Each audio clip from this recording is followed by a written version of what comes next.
morning, everyone. Great to be here. I am delighted to be joined by this panel today. The aim of this conversation is not necessarily to set directions for the future. I wish we had the capacity to do that, but really to set directions for the conference in terms of what we could potentially expect over the next couple of days. Before we do that, I want to once again tell you all a little bit about the SOT conference, as it is now known. It's been mentioned earlier that we started in the year 2000 with a conference in Islamabad called Rethinking Education, at which the then President Musharraf was the keynote speaker, along with this very radical educator called Roger Schank. And that conference was pivotal for Beacon House because it got us thinking about different ways of teaching, different ways of learning. For a number of years, the SOT conference was restricted to the Beacon House community in the sense that it was purely an academic conference for our heads and for our teachers. But I'm happy to say that in the year 2015 in Karachi, at the Beach Luxury, we opened it to the public. So our first public SOT was in the year 2015, and it was called School of Tomorrow, the End of Education. It was a provocative name, and there was a little bracket saying, as we know it. So that was our first public School of Tomorrow conference. And since then, these have taken place annually, and they alternate between Karachi, Lahore, and Islamabad. We've had one in Kuala Lumpur as well. We tried to host one in Dubai some years ago, but something happened. I'm not sure if it was COVID or some other disaster. But let's say the SOT did not happen. During the pandemic, we continued to organize the SOT online. Over the years, as Mrs. Kasuri mentioned in her speech, we've had over 500 thought leaders from around the world. Some of them have included Noam Chomsky, Richard Gerver. There's been various presidents and prime ministers. We've had Prime Minister Mahathir Mohamad as well, whom I had the privilege of interviewing personally. We had the Director General of the WHO. I know we don't think of him much now, but during COVID, he was a big deal. Yeah. So, and luckily that conference was during COVID. It was, we've had a lot of interesting people at these conferences over the years. In 2023, which is last year, we adopted this new theme, which is Guardians of the Future, Shaping Tomorrow with Generative AI. And the reason for it is self-evident because artificial intelligence is shaping our lives, I think, more rapidly than perhaps we might like, and is certainly going to shape the future generations. And this is one of the things that we're hoping to speak about today. One thing that I think should be perhaps clarified is that I've been asked over the last couple of days, so yeah, what is SOT? Is it an education conference? Is it about inclusivity, or is it about the arts? Is it about the environment? Is it an AI conference? So the reality is that it's actually about all of the above. Because at Beacon House, we believe that it is our responsibility as educators to try to better understand future trends and to try to initiate conversations like these with the public about the future so that we can all be better prepared for it. Because as educators, it's a huge responsibility because it's possible that we might be able to make certain adjustments to what we are doing within our schools in order to better equip. You know, some people say that, should you even be teaching all of this? Is it even going to be relevant in the future, or should you be focusing on other stuff? So it's conferences like these which help us to, I would say, refine our focus and interacting with all of you. So without further ado, I would like to now introduce the members of my panel in the order on which they are on my computer, so it has nothing to do with your importance. So Faisal, we start with you. Faisal Aftab in the center is the founder and general partner of XVII VC, which is a leading venture capital firm in Pakistan. Faisal is soon about to be a big celebrity because he's a star on Shark Tank Pakistan. How many of you have heard of Shark Tank? Yeah. So Faisal is one of the sharks, but I don't think the show has aired yet. And I was going to say Spark Tank. Yeah, yeah. They copied us. So yeah, Faisal will be a very recognizable face soon. I don't think he'll be accepting our invitation. Faisal has 25 years of experience as a tech entrepreneur and executive venture capital investor.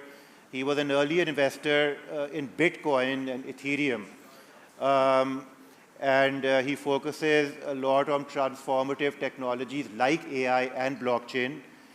Faisal has an MBA from Oxford University and a joint bachelor's and master's degrees from Michigan State University. Next to Faisal, we have Maha Chishti. Maha is also representing a really important dimension of the SOT, which is an inclusive future. Because inclusion is something, inclusion in all respects is something that we value at the SOT, and you will find over the next couple of days that there are a lot of conversations on inclusion. Maha is the founder of Mahanush, an organization which is dedicated to empowering the very marginalized transgender community in Pakistan, known in this country at least as Khwaja Saraz, but known internationally as transgenders, and maybe Maha can, we can talk a bit about the distinction. She provides vocational training, or her organization provides vocational training and business skills to transgenders. She's launched an online furniture business, which is managed by transgenders. She conducts a lot of campaigns which are aimed at all the discrimination we see against marginalized communities. She provides them with mental health support, which I'm sure you'll appreciate is very important. And she holds a law degree from the University of Brighton. Thank you, Maha, for joining us. And then we have, with our human panelists, I should say last but not least, Dr. Basit Riaz Sheikh. Basit is the founder of Four Loops Incorporated, a company that specializes in the provision of generative AI services globally, but based out of Pakistan. So very proud of what you do, Basit. He's also the founder of Capital TV and InstaWorld Incorporated. He holds a PhD from Cornell University in computer engineering, and he's been an advisor on IT and telecom to the government of Pakistan. So indeed a distinguished panel, but that brings us to our last panelist. Now, I have to make a confession, which is that last time she let me down, okay, at the School of Tomorrow event in Islamabad. So we're going to see if she is back on talking terms with me. So, ladies and gentlemen, I'm pleased to introduce our digital panelist, Amna. Hi, Amna, how are you? Are you with us? Hi, Qasim. I'm doing great, thank you. Yes, I'm right here with you. How can I assist you today? I'll be speaking to you later on today, but in the meanwhile, would you like to say hello to the audience? We have people here from all over the world.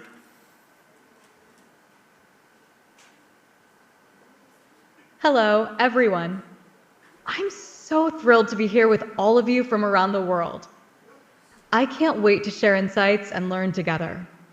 Thank you for having me. So, Amna, are you sure we haven't pre-recorded all of this?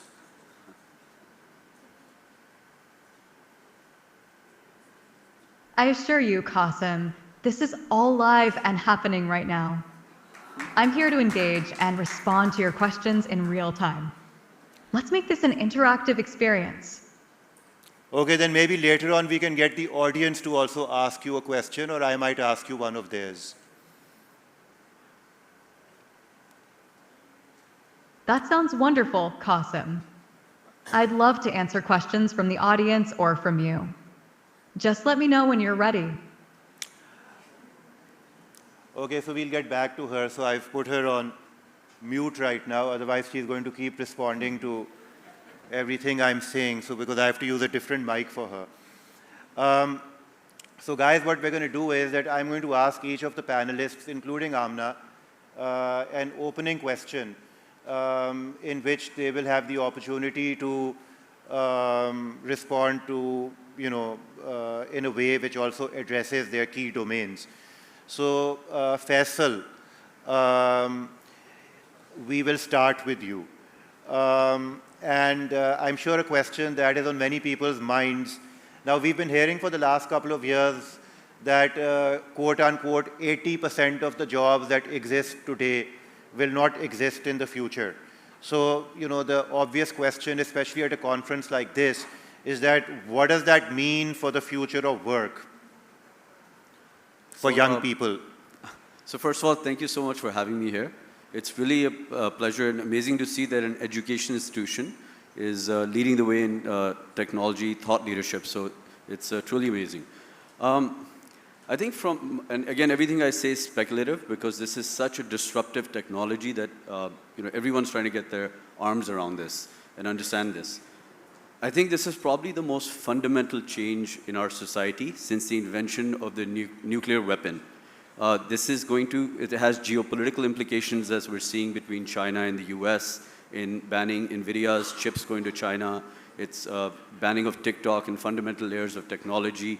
It's also having a profound change. It's going to have a significantly profound change on our impact on our society and our way of life.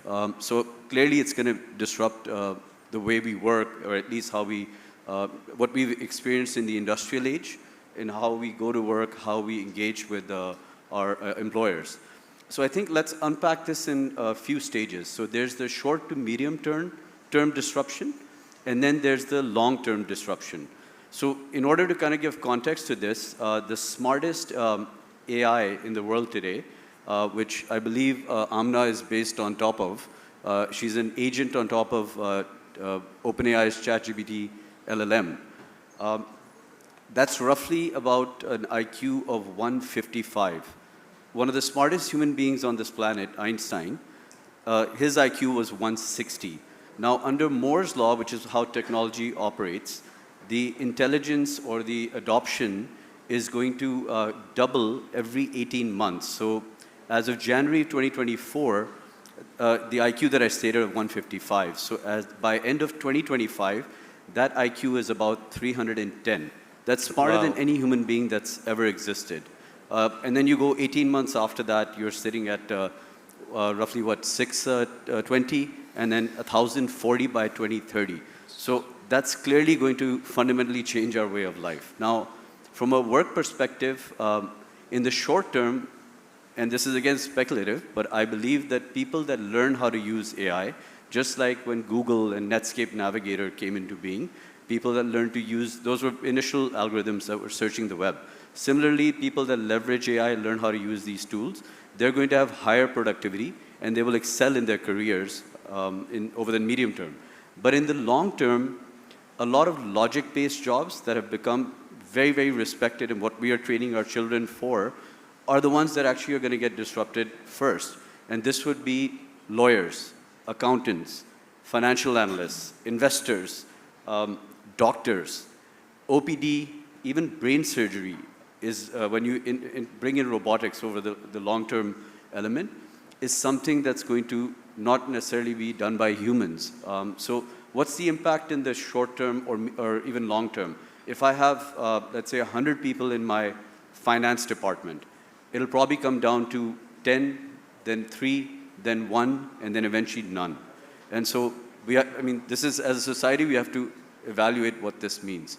I'll give it to some of the other panelists, just as this is my opening thought. Yeah, no, we're definitely going to circle back to that because, yeah, that is quite mind-boggling.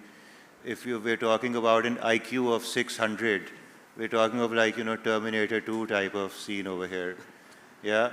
Maha, I'm going to come to you next. So we heard about the incredible potential of technology and artificial intelligence. But in the field in which you operate, do you feel that technology has the potential to bridge divides for underrepresented communities, particularly the transgender community, or is it just going to widen the gap? So when I started my business, which is by the name of Manush, my focal point was to provide vocational skills to the Kajasara community. Sorry, can you speak closer to the thingy? Can everyone hear me? Just like this. The mic is on. It's your friend. Yeah. Can everyone hear me now? Yeah? Great. Okay. So I was 18 years old when I started my organization, which goes by the name of Manush, where we empower the Kajasara community. We do this by providing them with vocational skills, such as carpentry. They create furniture pieces that we sell online.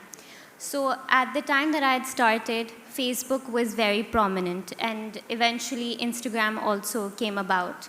So technology definitely, in the aspect of my organization, has played a pivotal role in sort of bridging that gap, because now the community can have a voice, whereas otherwise they were isolated, dehumanized, at least in our country. So now they can influence policies, assert their rights. They have the furniture pieces to represent that the work that they are doing. And the world can see that they are also part of the society and a part of the community that can be empowered, and they're willing to be. However, because there's a lot of talk about artificial intelligence, so before the panel discussion, I was doing some research of my own, and I came across the fact that there was some test that happened. Whilst gender biases exist in the real world, there is a chance that it may exist in the world of artificial intelligence as well. The test that was conducted was that a generative AI was prompted to write a novel about a doctor and a nurse. And the result that came about was that the doctor was made male and the nurse was made female. So my question is that will this continue to widen the gap? How are we to sort of ensure that technology, in fact, will bridge that gap, bring people together, bring communities together, make people more aware of the different genders and sex that exist within our society, community, their rights? Will it widen it or will it shorten it? Yeah. No, that's an excellent question and an excellent point. Because in fact, one of the things I was going to ask you later on is whether, because initially it's human beings who are inputting data into artificially intelligent systems. And so the machine learning that is taking place is probably incorporating some of the biases that we have. Yeah.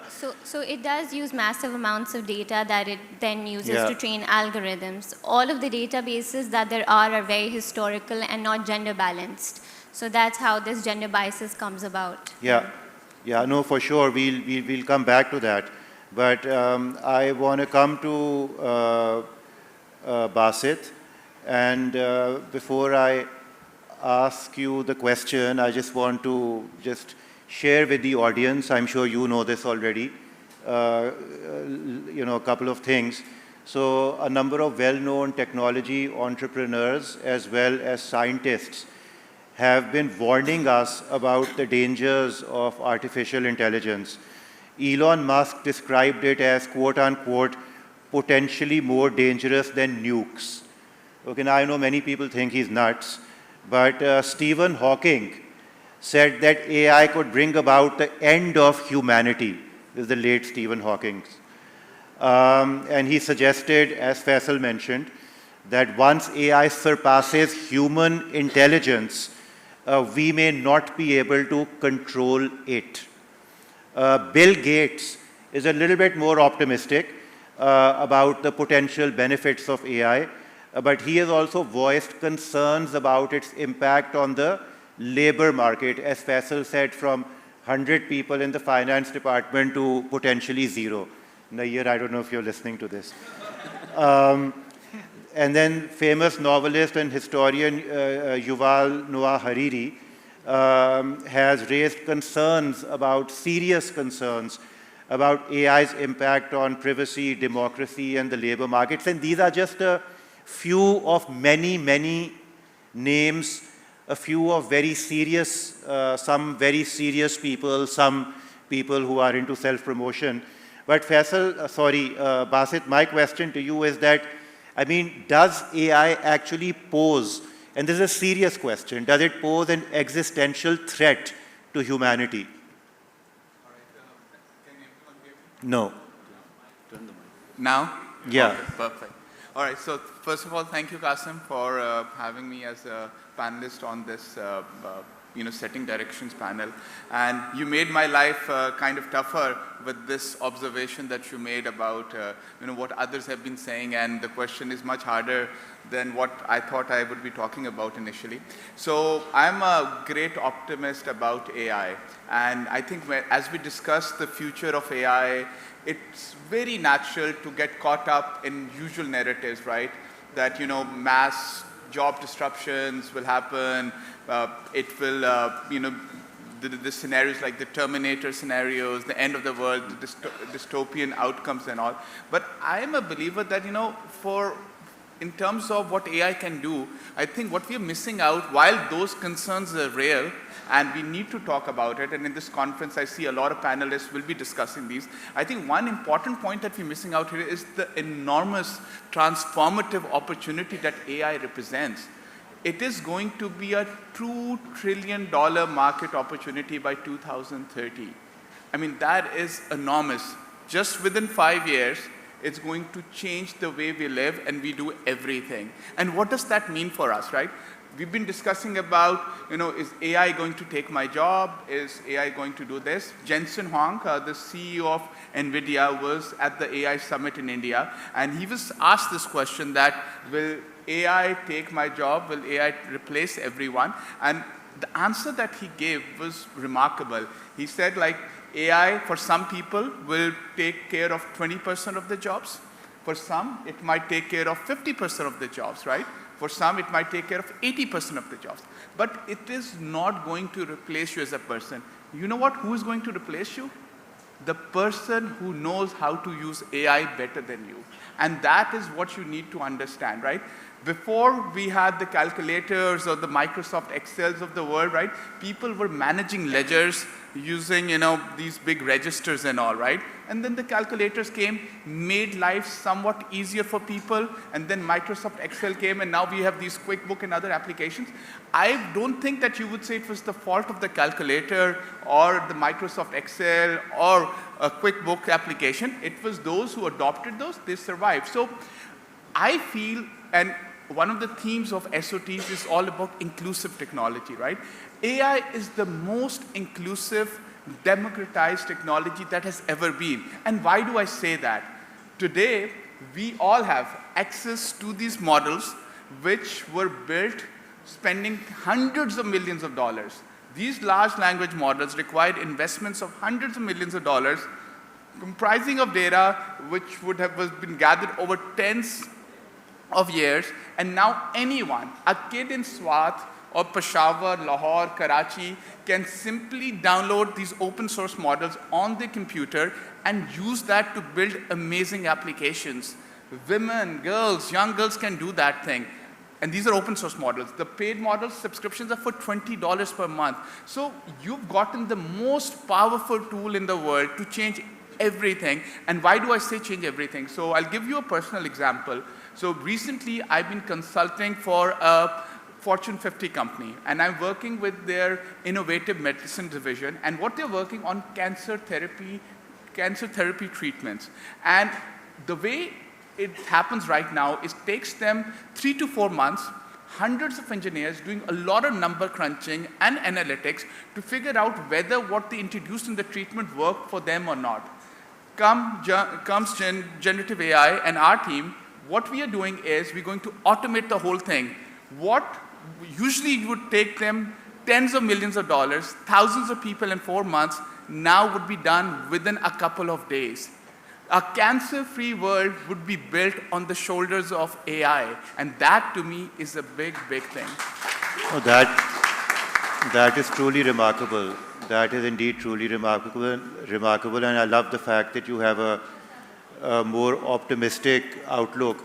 But while you were talking, I was wondering that do you think it's possible that these wonderful advancements and benefits in terms of positively impacting our lives could be the initial stage of a AI-driven world, and later on, is it possible, and I don't want to everyone in the audience to think I'm crazy, that the AI develops some kind of consciousness, because ultimately it all works on a global network, right, which we now call the internet, which effectively then could take it to a different agenda. Do you think it's possible in the next stage? You see, my view is that even if you're looking at that sort of possibility, that's hundreds of years from now. You think? Yeah. And the reason I say that is that we get too concerned about it taking up so many things. See, our view of the world is shaped by what we know now. What are the opportunities that exist today, right? 30 years ago, none of these companies that we adore or follow religiously, like the Facebooks of the world, the Googles of the world, the Metas of the world, the Instagrams of the world, none of these existed, right? If you go back in time 30 years ago and ask somebody about the future, about like how you would be spending 8 hours of your life on a mobile phone and all, people would be like, that's crazy, that thing did not exist.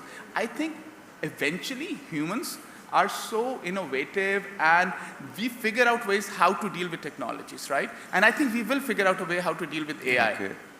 Until it figures out how to deal with us. Can I comment on this? Yeah, you may, but can you give me 1 sec? I just want to ask Amna for her opening statement, but I'll have to tell her how long to speak for, which I should have told you guys also. Amna, in what ways will AI shape the job market for humans in the future? Will AI take over all human jobs?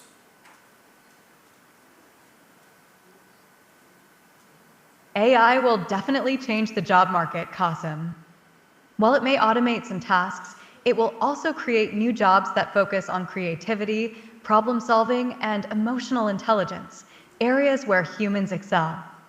So, rather than taking over all jobs, AI will likely transform how we work and the types of roles available. It's an exciting time for collaboration between humans and AI. Okay, well, I guess you would say that. But we are going to ask, by the way, do you know who Faisal Aftab is? He's one of the people on this panel. Oh boy.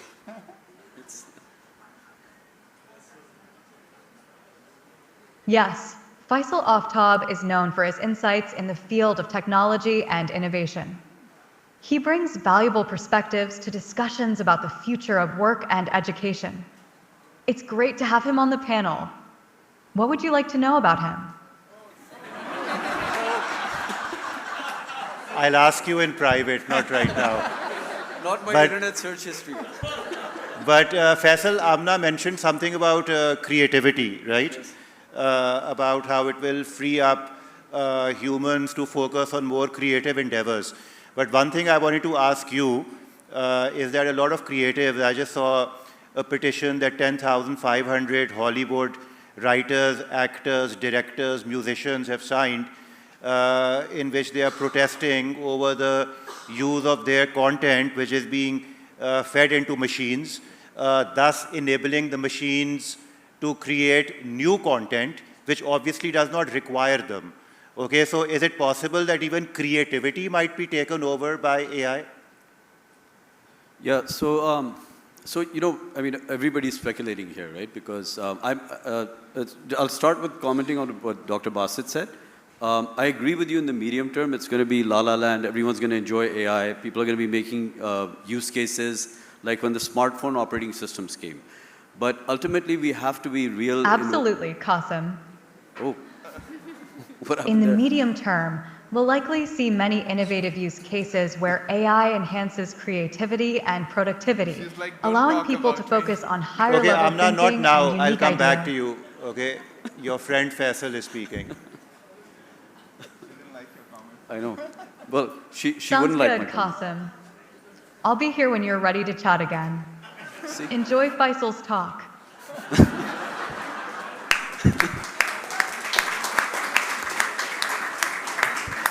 See, already he's taking over the panel. Forget the world. So, okay. I totally forgot what I was saying. I had some amazing thought processes there, but I'm like, what happened? Yeah, okay. So, yeah, let's be real to technology, right? While I invest in technology and I want to make it sound benevolent, but let's be truthful of what's happening. This is really nothing more than a data fishing exercise. Nothing is free. All our WhatsApp data, as we've seen, sits in certain databases, right? All of our Facebook and Google searches and pretty much all the activity that you've been doing on your smartphone has been logged, and there's basically that data file that sits there. Now, what you're seeing is the unfolding of stage 2 of this technology that I personally believe, which will sound crazy to a lot of people here, was being strategically rolled out with a lag effect. And so now that that data has been accumulated through free offerings, it's going to be, AI is going to be now leveraged to form data, leveraging data points on each individual to form an opinion on individuals, and then leverage that for the monetary system, the new digital system that we're moving towards very rapidly. I'm personally facilitating that in Pakistan, but I have to be true to what it is and how it's going to change our lives. So when OpenAI integrates with iPhone next year, and by the way, Bill Gates, Microsoft owns 49% of OpenAI, so you're now going to see a nexus of a lot of these competitors when it comes down. So I'll really just call it for what it is. It's the American digital empire. So we've migrated from the traditional empire, that was the manufacturing empire, into the digital empire. And then on the Chinese side, that's what TikTok was about. That's what the Huawei, Oppo hardware sets were. The Huawei 5G, 4G, if you remember the battle trade war that Trump started, that was all part of the same game. And the culmination of all this is the data that each population sets have, and that's truly going to give either one of the two empires. And by the way, the Europeans are missing in this. They don't have any major technology platforms that were adopted, so that's why I keep referring to the Chinese and the Americans. Neither does India, right? We all use Chinese-American platforms. So as we move in, and I think everybody can sense in a realistic manner, after 2020, that something has changed in the world. It's not the same world that we lived in from 1971 till about 2020. And next year, I think, brings a profound change, and it's a step-by-step process. So now there'll be two worlds here. There'll be those people that don't adopt this technology. That'll be a deflationary event, and I count governments in this as well, because the nation state was formed after World War II. So we have to realize that there's economic zones potentially emerging, and that's the alliances we're seeing between, let's say, the GCC and Pakistan, or the Shanghai Cooperation Organization, and other alliances. And this is all data and technology. So from that perspective, in the short term, people that adopt and develop use cases on AI will succeed, become wealthy, and have an inflationary world in terms of their quantum of wealth. And those that don't, similar to a lot of the princely states before World War II, that did not understand that manufacturing is the new lay of the land, and they should have sold their lands and put it into manufacturing. Similarly, those type of manufacturing or traditional businesses will also be gradually disrupted with businesses that adopt and integrate with AI. So it's so disruptive that it's difficult to make a call on it. But when you look at what happened with the nuclear weapon when they split the atom, until the bomb was dropped, ultimately the empire emerged after that. And so similarly, I've already indicated which two empires have the strongest data points and then consequently the strongest artificial intelligence. And then we'll see how it's used, whether it's used nefariously or it's used for good for humanity. I hope it's the latter, but I did want to set that context as well, because ignoring geopolitics in this, in my opinion, is a big mistake today. Yeah, for sure. I mean, what's even more scary to me is that a lot of the nukes are now controlled by computer systems, yeah? So, and what is that? We're talking about AI. So it's scary, potentially. I mean, I'm sure there are controls in place. But Maha, I just want to come to you because I'm very conscious of the importance of talking about an inclusive future, especially as we set directions for the next couple of days. You told us a little bit about your work with the transgender community, but do you think that things are improving for the better in Pakistan in terms of inclusion? I feel like when I started, I think things were good. And I thought that a lot of people were understanding of why the Khwaja Sira community are the way that they are, who they are essentially. But I'd like to mention the first interaction that I had with the Khwaja Sira. Her name was Sana, and she gave me the reality check of a lifetime, which was, aksar people say that you should always take a dua from a Khwaja Sira and never a badwa. And I had my CIEs coming up, so I was very pressurized, and I was very worried. So she was passing by and I just spoke to her and she was like, wait, I have to go aage, I have to get some meat from someone, so just wait for a bit. Me being very ballistic and crying and all of that, she stopped and then she said, okay, tell me, what is your problem? And I told her, I was like, I'm really upset, this is happening, so on and so forth. And she said, living in this country, I cannot bear a child, I cannot adopt a child. I do not have parents who I live with or who want to live with me. I do not have a house of my own. I cannot have a partner. I do not have any proper family dynamic. And at the glory of being 18, I realized despite going to private schools, about to go to, thinking about universities abroad, getting a law degree, I was still so oblivious to the prejudices that they face on a day-to-day basis. And it was post that I started interacting with more and more Khwaja Siras, and I understood where they were coming from, the discrimination that happens and takes place. So I think inclusivity, whilst having an education, whilst having an understanding and still being so ignorant of the problems that they face, inclusivity is it's a long-term project. I think it should start within educational institutions where, why is it that today in private schools we cannot identify a single Khwaja Sira student studying? And when I started my organization, I was allotted with a few spaces in certain schools, but I myself could not find a Khwaja Sira child, because it's so unfortunate that once they are abandoned or they run away from their own houses because of the lack of acceptance, they are going into the Guru Chela system where they become a part of a vicious cycle where it's dictated as to what they're supposed to do, which is either prostitution, they go into illicit activities, drug abuse, etc. So we couldn't find a Khwaja Sira student. But inclusivity begins where there is acceptance. If educational institutions, like today we're speaking about inclusivity, if this conversation can sort of permeate through to people today, then maybe we can look at a future where people are more tolerant, more accepting, like there's more acceptance for these people. 100%. Thank you. I know that this conversation is going in very different directions, and I just want to mention that that is completely intentional, because what we are trying to do over here is to talk about different dimensions of the conference. I also want to say that in the context of inclusion, we are not talking only about gender and gender identity. We are also talking about religious inclusion, which is another rather taboo subject in Pakistan, because it is, and it's something that one doesn't really like to talk about, because when you talk about it and it's highlighted on social media, then it can become a problem for organizations such as Beacon House and others. We are also talking about economic inclusion. So over the next couple of days, you will find conversations on inclusion at the SOT in the program. But I would like to, Dr. Basit, just come back to you. I asked Faisal this question, but I'm just going to pose it to you, the bit about the 10,500 actors, including Julianne Moore and some very serious actors, writers, musicians, who are firmly opposed to the idea of AI advancing their works and potentially, not potentially, but realistically generating new works. I don't know, what are your thoughts?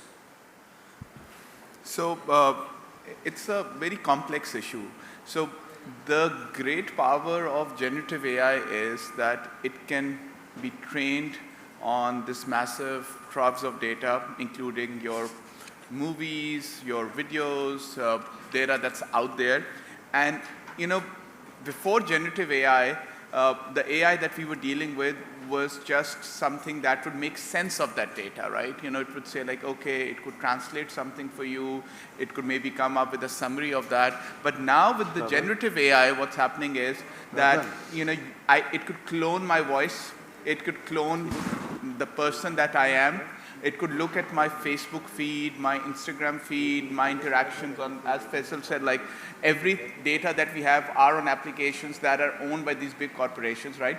It can literally clone the person out of me, like what is my web search, what I like to do, how I deal with a certain individual in my life, how do I email, what is my pattern, and on the basis of that, these models are so powerful, they can really come up with a new version of me. And I think the biggest concern that these people have is that, you know, if AI models and these multi-models are going to be so powerful that they're going to be trained on all these videos that have been generated so far, and tomorrow you may not need an actor, right? Yeah. Tomorrow you may not need an actor and all, and tomorrow it may be, there's no need for something like that. But I think what my view is a bit different on that, right? I think for very simple, mundane tasks, which do not require a lot of creativity, yes, AI is going to take over completely. There is no doubt in my mind that it's not going to take over that, right?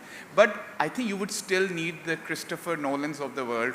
You would still need some of those finest actors. They will still stand out because their creativity goes beyond what has already been existed. I mean, if you look at all of his time vendor movies, right? I think it will going to take AI 100 years to figure out what happened in the Tenet as well.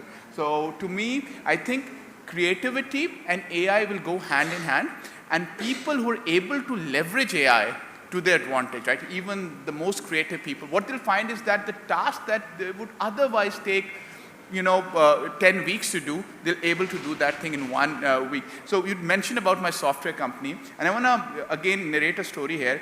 One of the most important things I'm looking at when I'm hiring someone, a software developer, is not how good their coding skills are. Like 5 years ago, 3 years ago, I would have done that.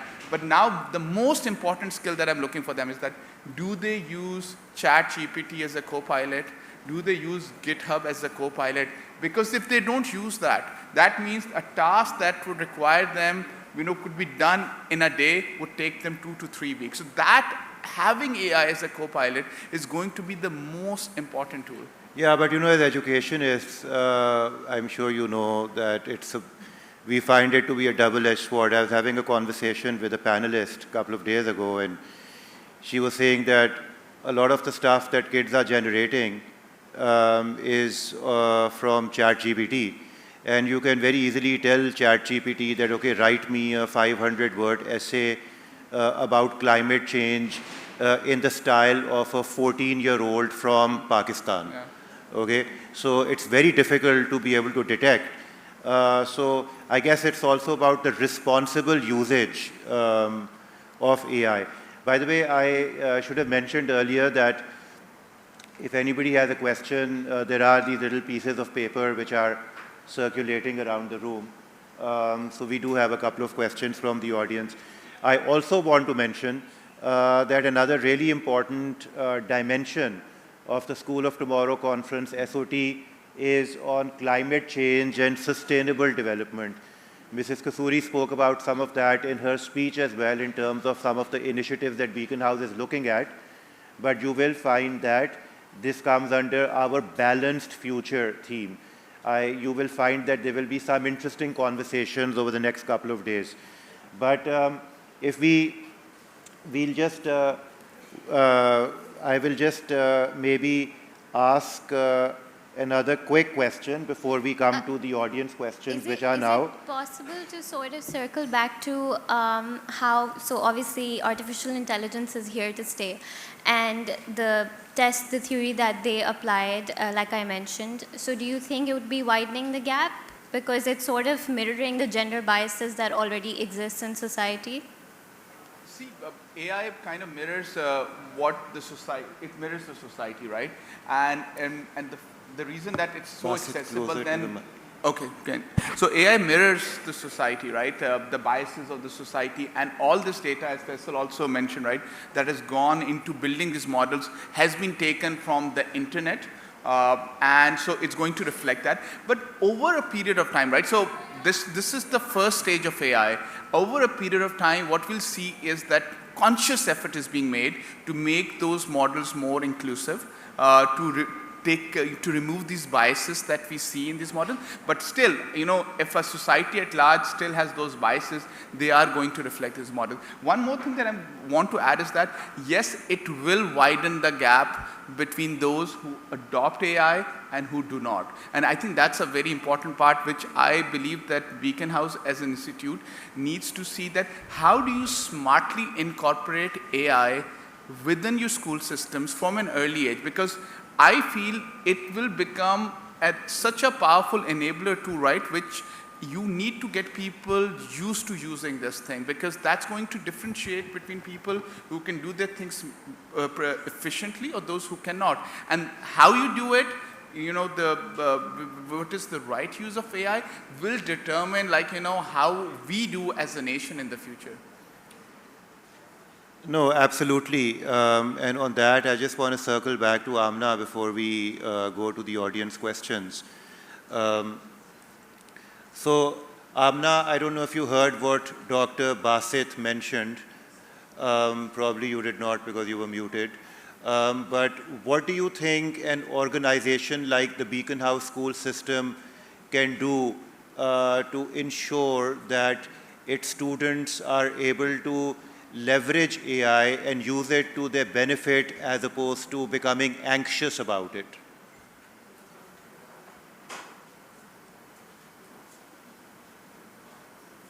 An organization like the Beacon House School System can focus on integrating AI into the curriculum, teaching students how to use it as a tool for learning and creativity. Providing workshops, hands-on projects, and encouraging critical thinking about technology can help students feel empowered rather than anxious. It's all about fostering a positive relationship with AI. See, she agrees with me. So you agree with Dr. Basit, he says. And she didn't hear what you said, unfortunately, so yeah. Yes, I agree with Dr. Basit. Right. Emphasizing education and understanding about AI will help students navigate its challenges and opportunities confidently. It's essential to prepare them for a future where AI is a part of everyday life. So what do you say to people who feel that very soon the IQ of AI will be 4 times of the human IQ, and AI might, you know, collectively develop some kind of consciousness and decide that it no longer needs human beings?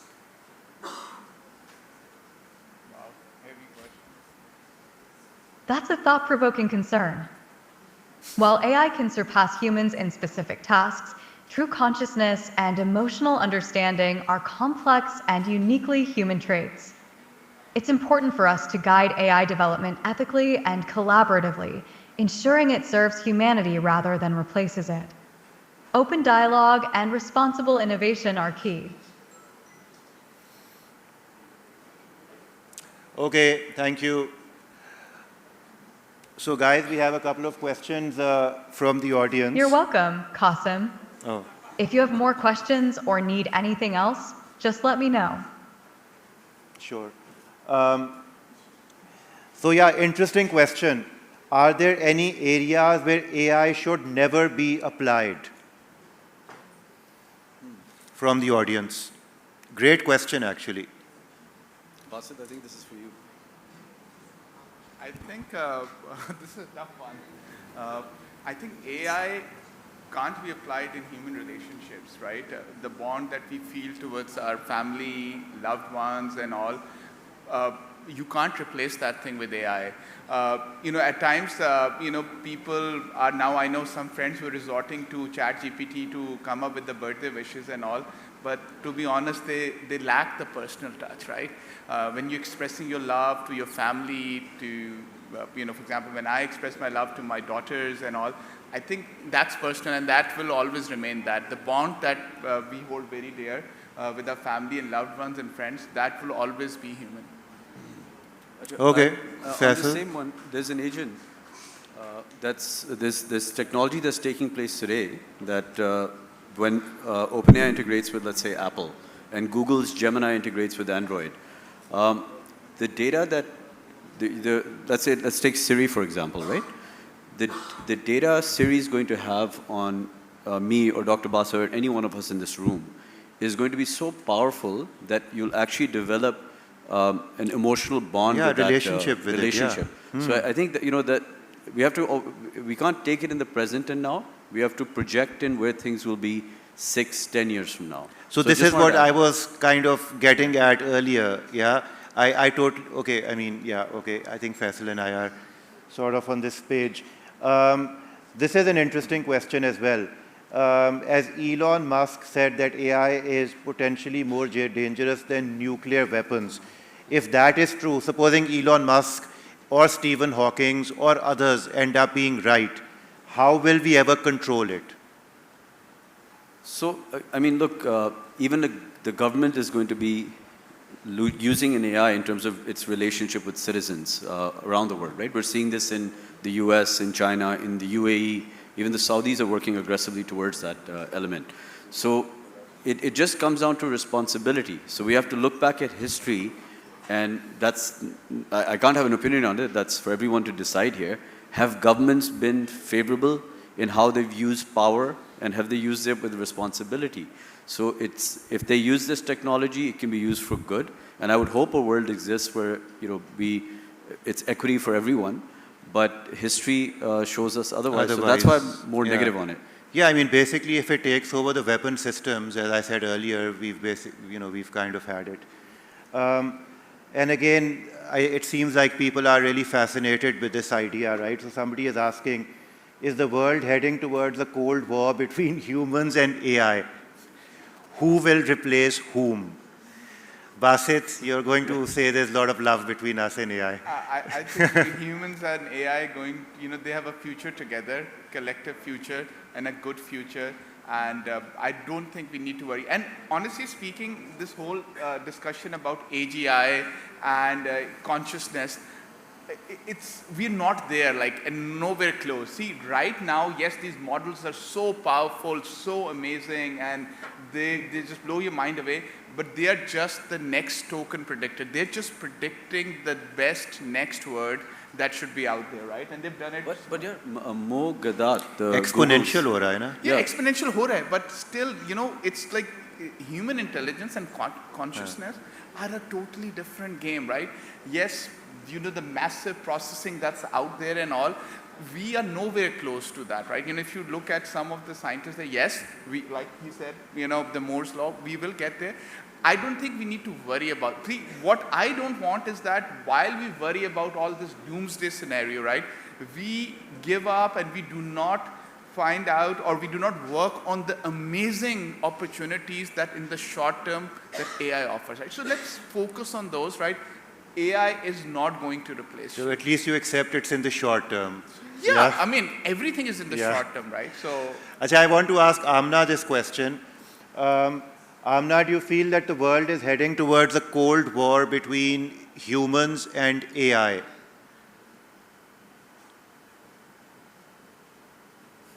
That's an interesting question, Qasim. While there are concerns about the relationship between humans and AI, I believe it's more about collaboration than conflict. If we focus on ethical development and responsible use of AI, we can work together to create a positive future. Open communication and cooperation are essential. So I think you and Amna are on the same page, and Faisal and I are on the same page. I think he works for Maha, I don't know what your OpenAI. position on this is. You're neutral. Yeah. Guys, thank you very much. We've come to the end of this conversation. Luckily, the next panel discussion, which I believe is in this hall as well, is also about the future of work. The difference is that this one was by invitation and the next one is open to the public. So let's hope the public shows up. Let's hope they're lining outside this hall as we speak. But yeah, before I conclude, I want to take this opportunity to thank all of you for being here.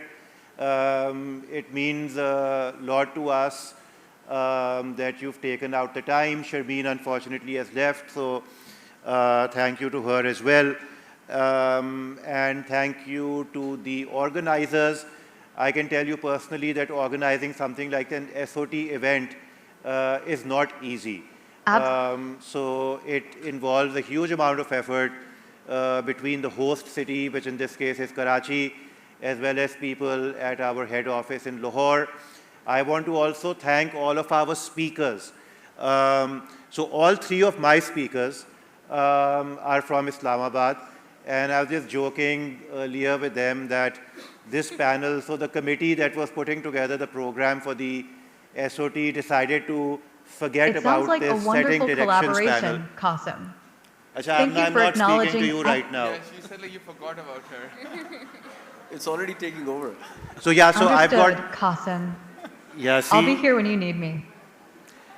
So, so I've got these three wonderful panelists who have come in from Islamabad, and similarly, we have over 100 speakers over the next couple of days. Without the speakers, obviously, the event is not possible. So thank you very much. And I think many of you are in the audience today. Thank you also to our international delegates who have come from all over the world, to our delegates from the head office, and to everybody else who's here.